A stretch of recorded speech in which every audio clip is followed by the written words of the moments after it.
একটা মানুষ কত বছর বাঁচে? 60 বছর বাঁচে। 60 বছর বাঁচতে মানুষকে যে টাকা পয়সা উপার্জন করতে হবে, খেতে হবে, বাড়ি গাড়ি বানাতে হবে, এর জন্য মানুষ 30 বছর শুধু পড়াশোনাই করে। অনার্স, মাস্টার্স, পিএইচডি, চাকরি বাকরি, বিসিএস সব মিলে শুরু করতে করতে মানুষের 30-35 বছর হয়ে যায়। 30-35 বছরে যখন চাকরি স্টার্ট করে তখন আর জীবনের কতটা বাকি থাকে? আর অর্ধেক। আর 25-30 বছর। এই সামান্য 25-30 বছর সময়কে ভালোভাবে কাটানোর জন্য কত পরিশ্রম করলো, অথচ মৃত্যুর পরে কি হবে তার জন্য একটুকু পরিশ্রম করেন।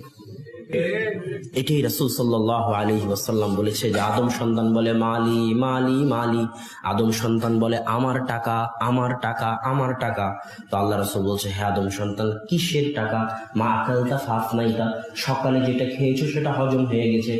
ওই যে মায়ের বুকের দুধ যেদিন খেয়েছিলেন ওটা এখন আছে না শেষ হয়ে গেছে? 5 বছর আগে যে খাবার খেয়েছিলেন আছে না শেষ?